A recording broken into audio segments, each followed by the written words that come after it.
Hey family, it's African Osara Co. So I'm coming back at you today to discuss black fatigue. It is a real condition, family, that many black people suffer from as a result of long-term time enduring racism. Okay? And although many times we are made to feel like it is us, it's not really racism, and all of these different aggressions can lead to issues in your health, issues in your, if it's in your work environment, if it's happening in your work environment, it can make your work suffer, so lacking of being able to complete your task on a daily basis. These aggressions can cause so many issues in your life. And a lot of times, family, it is unbeknownst to us. When things affect you like that, emotionally, and it's long term, it can cause trauma. It can cause trauma, and you won't even know that you have that trauma sometimes because you're so enveloped in the grief and in the moment of the things that you're going through. So let me read a little bit of something I put together, okay, so that you'll understand. It's the exhaustion of being born of a day to day with enduring acts of aggression, acts of disrespect, and violence, and being murdered in the streets. The children, our fathers, and the mothers. It's the endless need to prove your worth, okay? And the constant exposure to news about the injustices and violence that are being inflicted on your community, okay?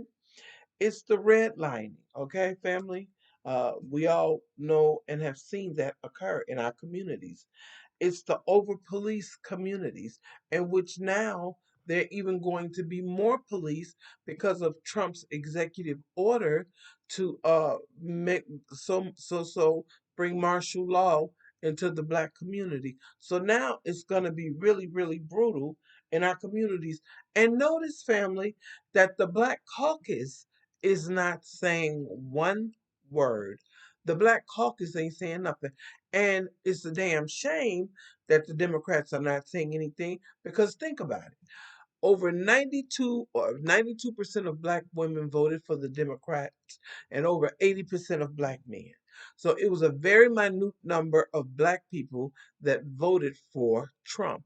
Think about that, family. Think about that. Yet, right now, they are ignorantly benign on what's going on in our community and what Trump is doing. They don't care. They never care. I've always told people that the Democrats and the Republicans are two wings on the same dirty bird. They're no different. They're the same. Let me carry on though. It's the endless need to prove your worth and the constant exposure, as I said, to news about violence and injustices in our communities. I said it's when you can't go to the grocery store, to the bank, to the dealership, to the movie theater, to the restaurant, to the beach, shopping malls, gas stations.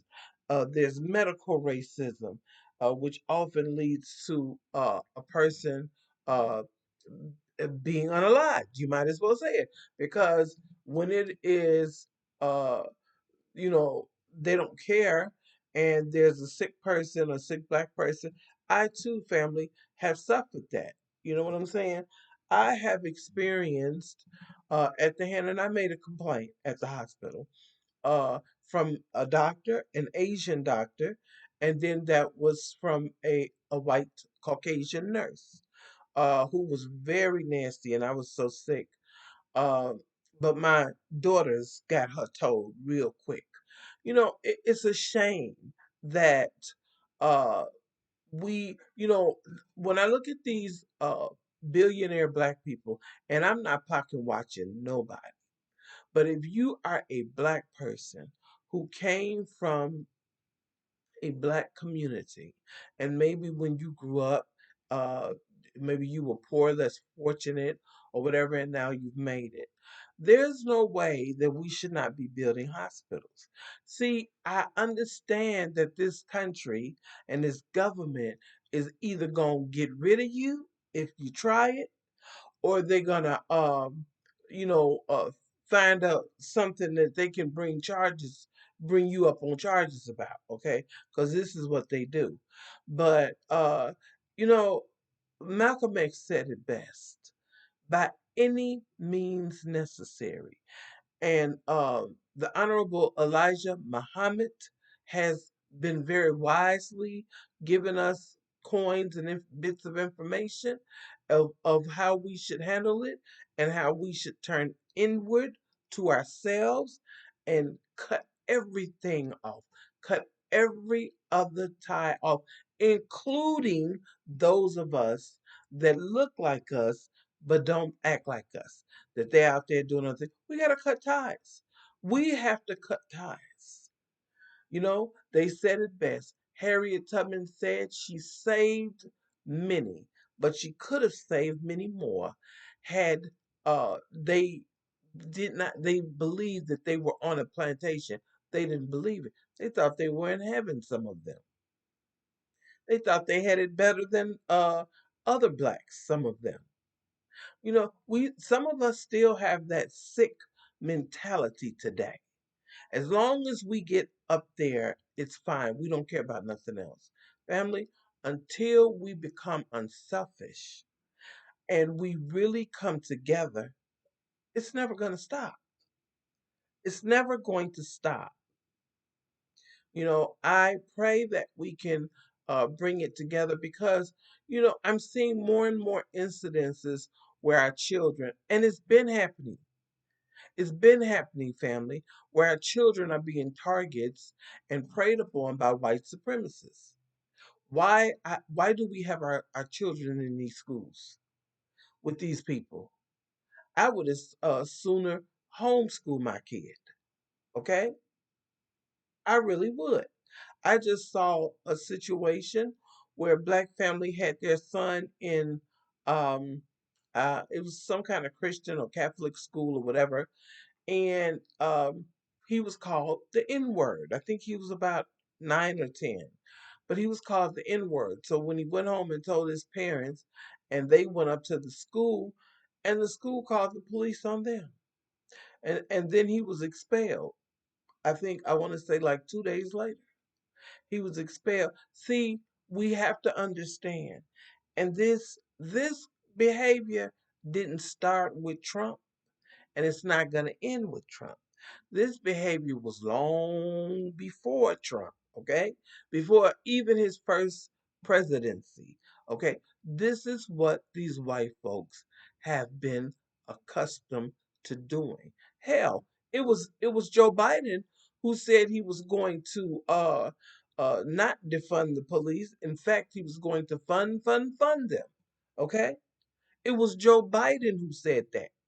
So we know on both sides, they want to use the race soldiers to get us in place, to get us keep us in place and what where we supposed to go and what we supposed to do. And people stopping you, hey, you don't belong here. The where you from? And I never seen you before. You know, I don't make it my business if I see somebody new in my neighborhood to go and stop them and harass them. But now when I see a Caucasian in my neighborhood and he's don't look right, I'm going up to him, and I have called the police. Absolutely. So come over here and handle this. Okay, that I have. Me and my neighbors, we've done it. Okay, because they are. We have to watch them. At one time, it was two of them in our community, and it was a bunch of the little children out playing, and they were sitting over there by the children. And I said, Lord, if they touch one of them children, it's gonna be one. It was gonna be one. This is how we have to police our own neighborhoods now. Okay, I don't care what they do. They can say they're gonna militarize the police in our communities, whatever. But if we see stuff going on, we need to handle it ourselves. We have to stick together now, family. We cannot trust anyone. We have no friends, as Dr. Claude Anderson so wisely said. Okay, and Francis Wilson. We have no allies at all, period. And we have to move accordingly. It is time for our children to stop being traumatized. It is time for our young adults to stop being traumatized. Hell, it is time for us to stop being traumatized. Okay? Because it still traumatizes some of us. Fortunately, I mean, I'm just a different type of person. Because if I get called the N word, I'm going to call them back a dirty cracker N word back. Okay? I'm sorry I'm not trying to be ignorant, but I'm just saying. And yeah, I'm a professional, but yeah, if you go low, I'm going lower. Okay. As one of the aldermen in I forget what city he was in, but he was a very beloved brother. And unfortunately he passed on, I believe, earlier this year. But that's what the brother said. When they go low, we go lower. Okay? And he is absolutely right. We have to get in the same mindset as the evil one. Okay, okay. We have to get. I'm not saying we got to be necessarily evil to people that ain't being evil to us, but we better start moving the way our enemy moves on them. We got to do it, and this is why we support Mr. Hinton because he was standing up for his son. We support him because we know that he had mental issues on that day. And why shouldn't we support somebody who has mental issues? I mean, they're supporting the drug addicts, the meth addicts, the opioid addicts. So we should also support the ones in our community that have mental health. As I said, I believe he was under duress, stress from the situation.